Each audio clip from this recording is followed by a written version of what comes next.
दोस्तों, जीएसजी के वर्ड के यूट्यूब चैनल पर आप सभी का स्वागत है। आज हम हिंदी के 15 महत्वपूर्ण प्रश्नों की तीसरी श्रृंखला पर चर्चा करेंगे, जो कि सी टेट, टेट तथा सुपर टेट के लिए अत्यंत ही महत्वपूर्ण है। तो चलिए हम देखते हैं प्रश्न नंबर 1। अनुपम शब्द का पर्यायवाची शब्द इनमें से कौन सा नहीं है? ए अतुल, बी अनिल, सी अपूर्व, डी अनोखा। इसमें आपका उत्तर जाएगा बी के साथ अनिल। अनिल अनुपम का पर्यायवाची न होकर के वायु का पर्यायवाची है, और बाकी अतुल, अपूर्व, अनोखा ये सब अनुपम के पर्यायवाची शब्द हैं। अगला प्रश्न, मृत्युंजय पद में कौन सा समास है? ए बहुव्रीहि, बी द्विगु, सी कर्मधारय, डी द्वंद्व। इसमें आपका उत्तर जाएगा ए के साथ बहुव्रीहि समास। बहुव्रीहि समास वह समास होता है जिसका प्रथम पद तथा अंतिम पद दोनों ही अप्रधान होते हैं। यह किसी तीसरे पद की ओर संकेत कराता है। जैसे यहाँ शब्द है मृत्युंजय। मृत्युंजय का अर्थ होता है मृत्यु पर जिसने विजय प्राप्त कर लिया हो, अर्थात शिव। यह शिव की ओर संकेत करा रहा है, इसलिए यहाँ बहुव्रीहि समास होगा। अगला प्रश्न,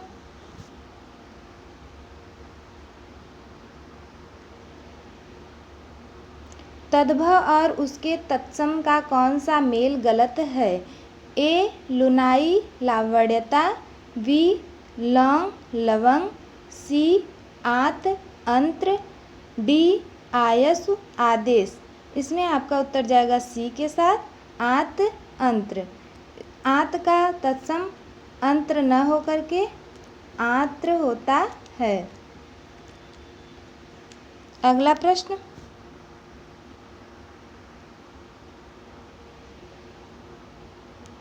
भाषा शिक्षण की पद्धति नहीं है। ए किंडरगार्टन, बी मांटेसरी, सी डैक्राली, डी अभिक्रमित अनुदेशन। इसमें आपका उत्तर जाएगा डी के साथ अभिक्रमित अनुदेशन। अगला प्रश्न,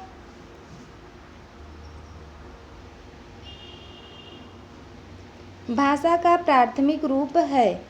ए सांकेतिक भाषा, बी व्याकरणिक, सी लिखित, डी मौखिक।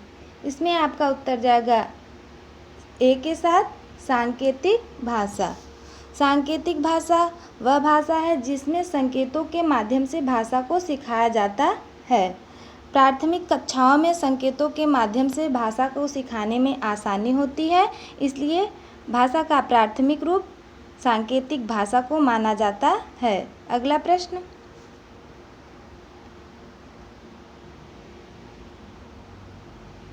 व्युत्पत्ति के आधार पर संज्ञा के कितने भेद होते हैं?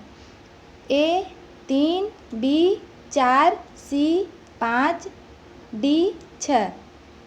व्युत्पत्ति के आधार पर संज्ञा के कुल 3 भेद होते हैं, इसलिए आपका उत्तर जाएगा ए के साथ 3। पहला होता है रूढ़।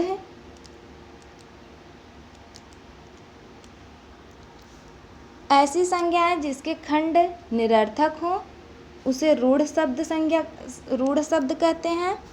जैसे हाथ, पैर, घर कुछ भी ले लें। और दूसरा होता है यौगिक।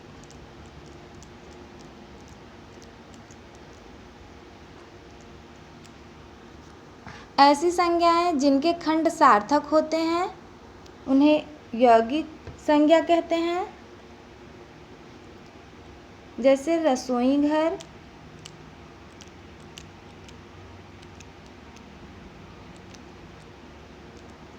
यहाँ रसोई एक अपने में सार्थक अर्थ निकल रहा है, घर का भी एक सार्थक अर्थ निकल रहा है। तीसरा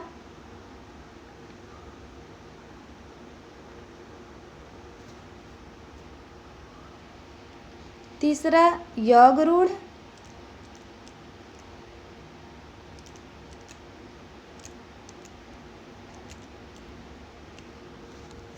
ऐसी संज्ञाएं जिनके खंड सार्थक हों परंतु जिनका अर्थ खंड शब्दों से निकलने वाले अर्थ से भिन्न हो। जैसे शब्द पंकज,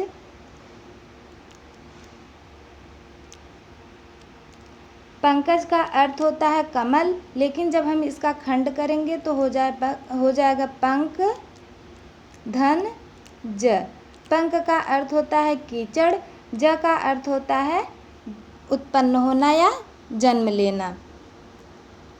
अगला प्रश्न,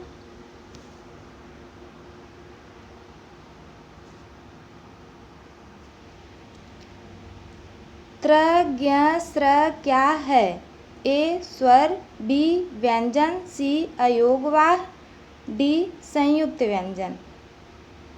इसमें आपका उत्तर जाएगा डी के साथ संयुक्त व्यंजन। संयुक्त व्यंजन दो व्यंजनों के योग से बनता है, जैसे त्र है, त्र में त और र के योग से बना है। ज्ञ, ज और ञ के योग से बना है। स्र,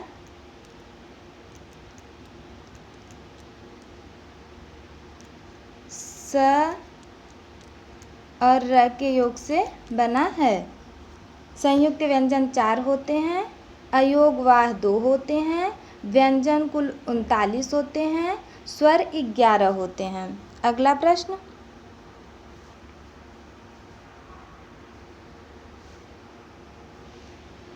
विराम चिन्ह की दृष्टि से कौन सा वाक्य अशुद्ध है?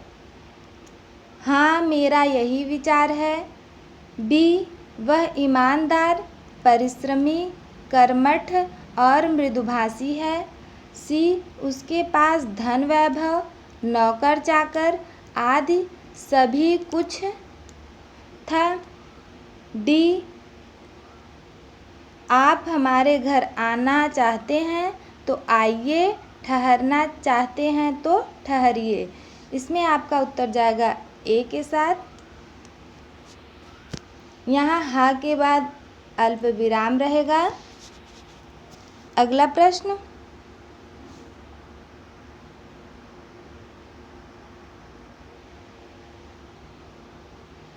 यह वह, इसमें, उसने तथा तुम जैसे शब्द हैं।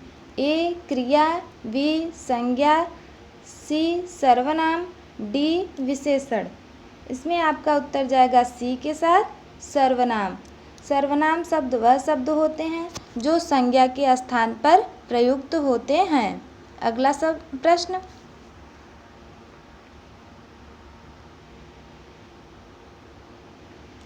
प्रमुख भाषाई कौशल के अंतर्गत इनमें से कौन सा एक नहीं आता है? ए सुनना, बी बोलना, सी हंसना, डी लिखना। इसमें आपका उत्तर जाएगा सी के साथ हंसना। हंसना कोई भाषाई कौशल नहीं है। भाषाई कौशल कुल 4 होते हैं। पहला होता है सुनना, बोलना,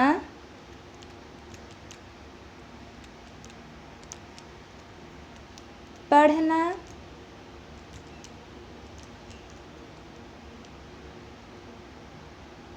लिखना।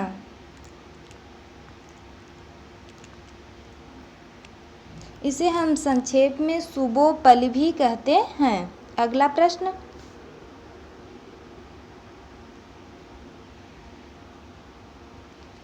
महेश्वर में कौन सी संधि है? ए दीर्घ स्वर संधि, बी यड़ स्वर संधि, सी गुण स्वर संधि, डी वृद्ध स्वर संधि। इसमें आपका उत्तर जाएगा डी के साथ वृद्ध स्वर संधि। महेश्वर का हम विच्छेद करेंगे तो होगा महा, धन, ऐश्वर्य,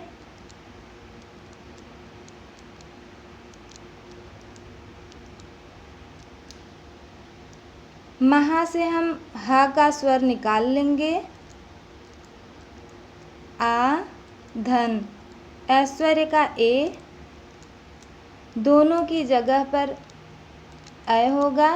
ऐश्वर्य का अ, दोनों की जगह पर अ होगा। यहाँ से स्वर निकल गया था तो शब्द बचा था मह, ह हलंत, और ये अ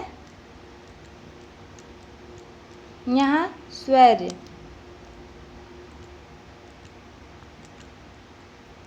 अ को हम ह से मेल कराएंगे तो बनेगा मह स्वैर्य। इस प्रकार आपका महेश्वर शब्द प्राप्त हुआ। अगला प्रश्न,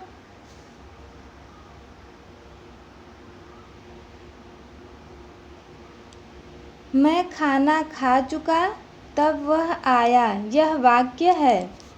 ए सरल वाक्य, बी संयुक्त वाक्य, सी मिश्र वाक्य, डी संक्षिप्त वाक्य। इसमें आपका उत्तर जाएगा बी के साथ संयुक्त वाक्य। संयुक्त वाक्य वह वाक्य होता है जिसमें दो सरल वाक्यों का मेल होता है। इसमें मैं खाना खा चुका एक सरल वाक्य ये है, तब वह आया दूसरा सरल वाक्य ये है, दोनों के मेल से यह संयुक्त वाक्य बना है। अगला प्रश्न,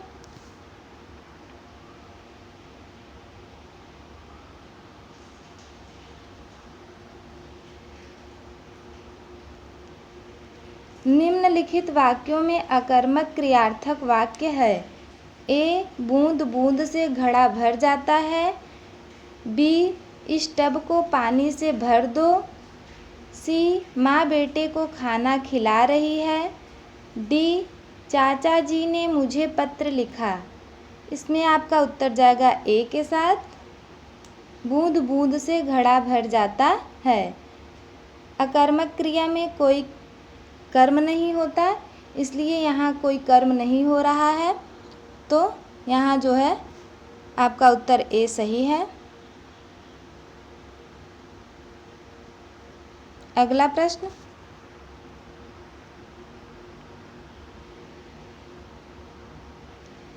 जिन शब्दों में प्रयोग के अनुसार कोई परिवर्तन नहीं होता है उन्हें कहा जाता है। ए पद, बी विकारी शब्द, सी अविकारी शब्द, डी पदबंध। इसमें आपका उत्तर जाएगा सी के साथ अविकारी शब्द। अविकारी शब्द वह शब्द होता है जिसमें लिंग, वचन, कारक इत्यादि का कोई प्रभाव नहीं पड़ता है। अगला प्रश्न,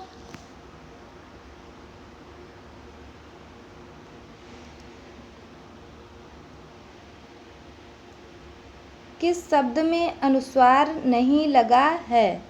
ए चंबल, बी मंगल, सी नहीं, डी कहीं। इसमें आपका उत्तर जाएगा सी के साथ नहीं। बाकी चंबल में च पे लगा है, मंगल में म पे अनुस्वार लगा है, और कहीं में ह पे लगा है, नहीं में कहीं नहीं लगा है। इस प्रकार आपका 15 प्रश्न समाप्त होता है। Thanks for watching GS GK world.